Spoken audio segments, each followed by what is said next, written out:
వేసవి తాపంతో తెలుగు ప్రజలు అల్లాడిపోతున్నారు. పసిఫిక్ మహాసముద్రంలో ఎల్ నినో ప్రభావంతో రుతుపవనాలు మందకోడిగా కదులుతున్నాయి. మాన్సూన్ ఈ ఏడాది ఊహించిన దానికంటే కాస్త ఆలస్యంగా కేరళను తాకే అవకాశం ఉన్నట్లు వాతావరణ శాఖ చెబుతోంది. ఇక ఇదే అంశానికి సంబంధించి మరింత సమాచారం మా విశాఖ ప్రతినిధి కిరణ్ అందిస్తారు.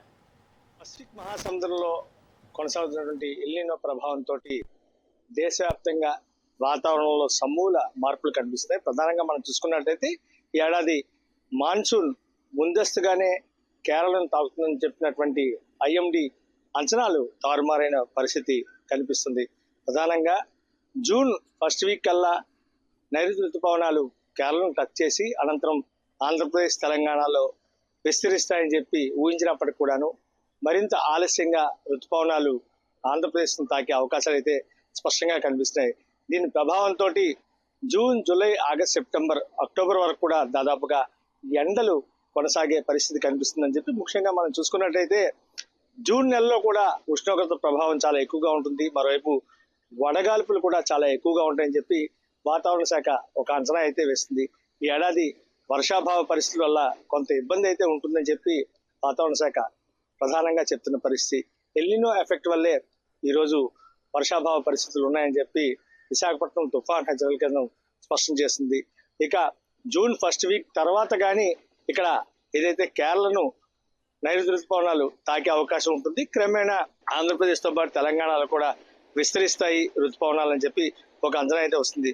ఇప్పుడు మనం చూసుకున్నట్లయితే ఏదైతే ఇటు ఉత్తరాంధ్ర జిల్లాలతో పాటు మిగిలిన ప్రాంతాలు ప్రధానంగా కోస్తా జిల్లాలు కావచ్చు, మరోవైపు దక్షిణ కోస్తా కావచ్చు, అదేవిధంగా తెలంగాణ స్టేట్లో కావచ్చు, విపరీతమైనటువంటి హ్యూమిడిటీ ఏదైతే ఉందో గాలిలో తేమ శాతం ఎక్కువగా ఉన్న నేపథ్యంలో విపరీతమైనటువంటి ఉక్కపోత, మరోవైపు ఉష్ణోగ్రతల కారణంగా దాదాపు 46 నుంచి 40 డిగ్రీల సెల్సియస్ ఉష్ణోగ్రతలు ప్రస్తుతం ఉన్నటువంటి వాటికంటే కూడా అధికంగా మరో 1-2% ఎక్కువగా ఉండే అవకాశం ఉందని చెప్పి వాతావరణ శాఖ స్పష్టం చేసింది. అయితే ప్రస్తుతం ఈ ఎల్ నినో ఎఫెక్ట్ వల్లే ఈ పరిస్థితి ఉందని చెప్పి వాతావరణ శాఖ చెప్తుంది.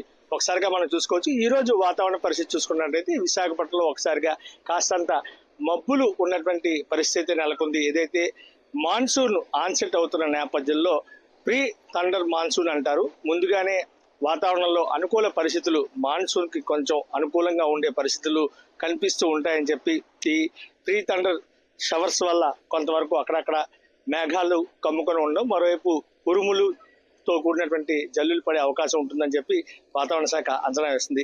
ఇక తీరం వెంబడి మనం చూసుకున్నట్లయితే గంటకి 30 నుంచి 40 కిలోమీటర్ల వేగంతో ఈదురుగాలు వీసే ఛాన్సెస్ ఎక్కువగా ఉంటాయని చెప్పి వాతావరణ శాఖ చెప్తుంది. ఏదేమైనప్పటికీ కూడాను ఏదైతే వాతావరణ శాఖ ముందుగానే ఈ ఏడాది తొలకరి పలకరిస్తుంది. మాన్సూన్ ఖరీఫ్ సీజన్ కు అనుకూలమైనటువంటి వాతావరణం ఉంటుంది.